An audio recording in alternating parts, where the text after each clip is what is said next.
Hello everyone, welcome to Market Astrology and Horoscopes Cafe series for traders, investors, and businesses.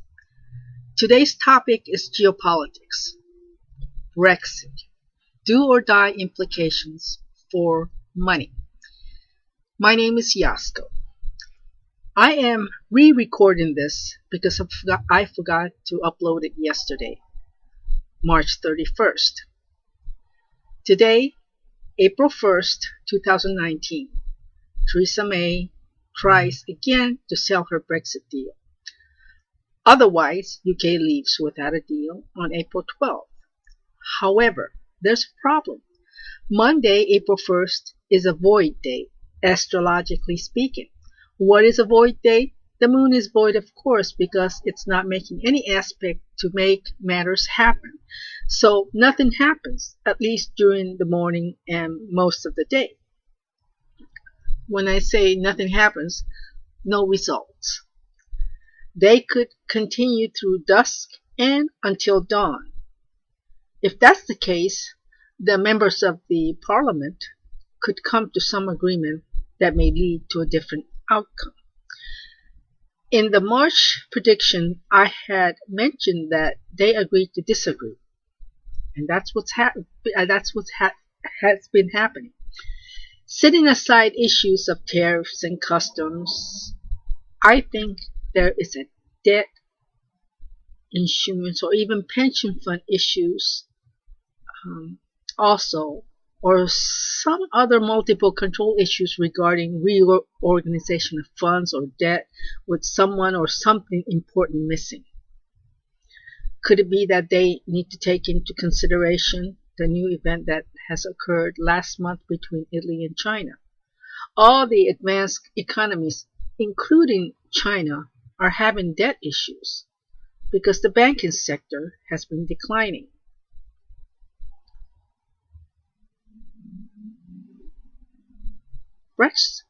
Brexiteers could be hurrying to the finish line to start making its own deals, or else they could miss out on deals, or at least that's what they're thinking.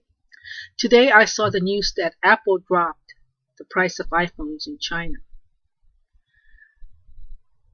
Japan is still in a deflationary cycle.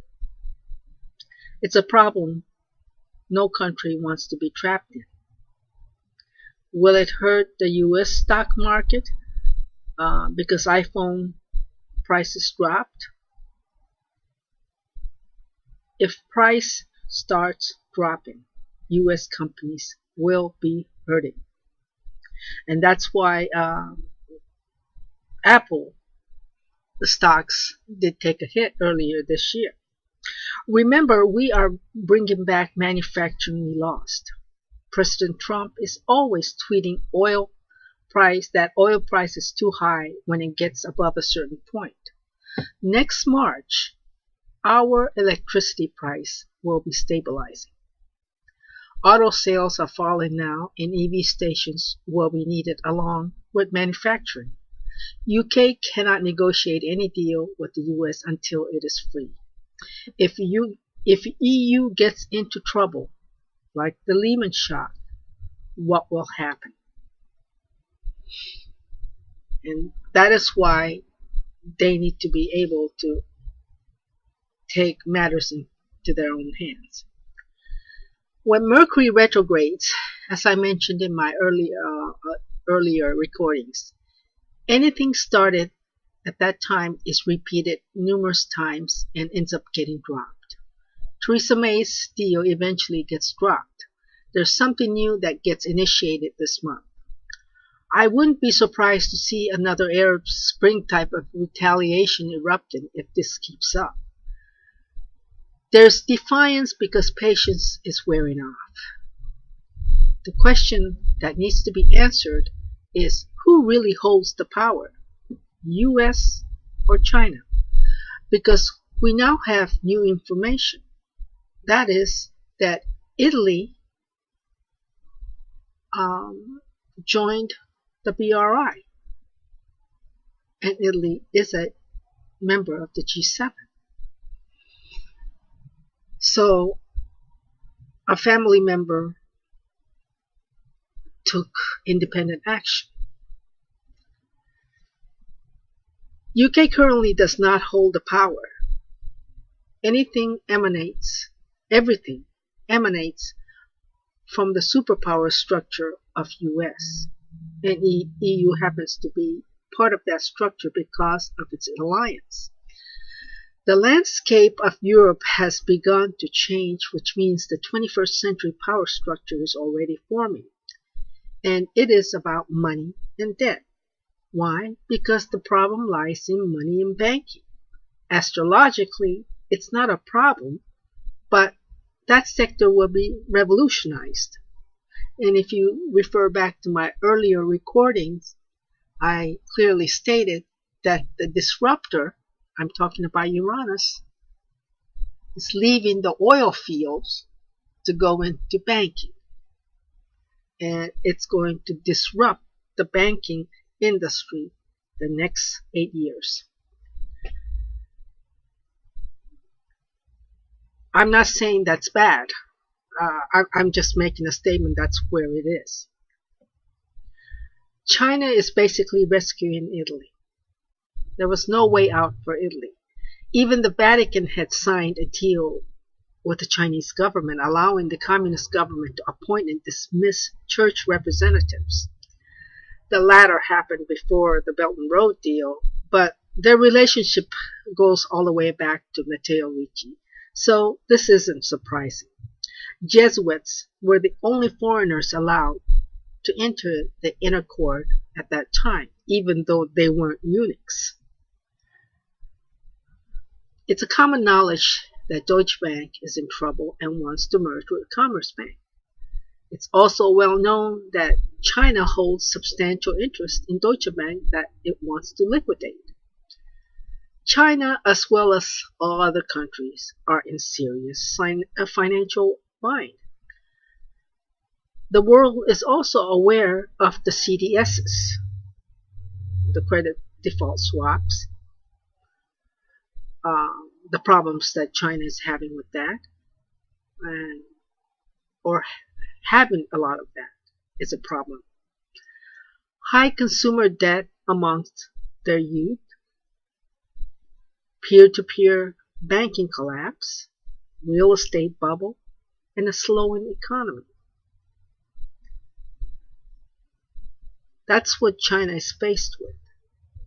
Yet, it's still staying on course with the Belt and Road Initiative.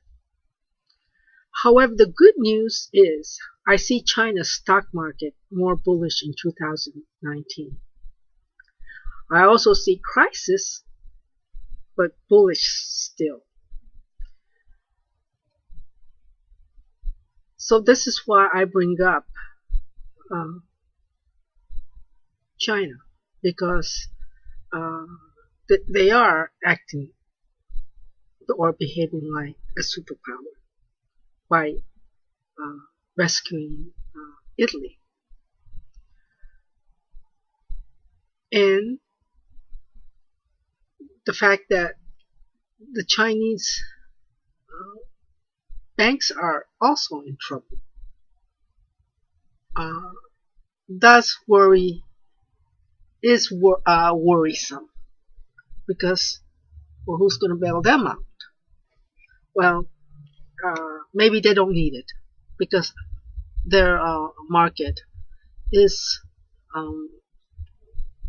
more bullish. When I say more bullish than the U.S. market. That's according to my readings, which I will be posting both the U.S. and China. Remember, Brexit happened in 2016, the year Donald Trump got elected. The Brexiteers were energized by Trump's victory. His presidency gave them hope and courage that Brexit is possible. Remember also that Trump was not expected to win. I think even President Trump was surprised that he won. This encouraged and gave Brexiteers great hope to take back its power and authority. However, although the G7s are against participating in Belt and Road Initiative, Japan has committed to participate last year. That could be why Italy joined, and maybe other G7 members will join too. With Germany's lower than expected PMI figures and the negative interest rate announced in March last month, and this happened while Theresa May was engaged in selling her Brexit deal, that country could be rethinking about joining the BRI. So with the obvious facts in front of them, the UK government and the people are probably re-strategizing and rushing to get to the finish line in wake of China-Italy deal. There's a lot of new information to digest, and I think they already did make some necessary arrangements with their immediate neighbors. Regardless, this new moon is the trigger mechanism to force the hand of the patient one. It's time for action, and they are defiant. So that's what this new moon is saying. Looking at the April 5th chart, there's a new dawn in the parliament that is now in motion. The people are at the end of the rope and is very desperate. The natives are restless. So the MPs are also worried about money. Yes, money, because I think this is about money. Some matters that are new are held in abeyance, but action is being taken despite all that's going on. I don't think, or I don't have the exact birth chart of the UK, so I'm not I'm only using an event chart. I wish I had the birth chart of UK, but there's so many I'm not very comfortable. And I hope this event chart works in reading the new moon's effect on Brexit. And I even thought about calling this recording New Moon in London. But really, it is about money. It is about survival. And right now, I think that there really is a problem in the banking sector. So this is why I say this is about money. Right now, it's hard for me to read this chart because Mercury is joining Neptune on Tuesday, tomorrow, for the second time. And this is also the reason why they are rehashing. And it looks very confusing, but that's, astrologically speaking, that is what's happening. So I hope this chart works. And thank you for tuning into my channel.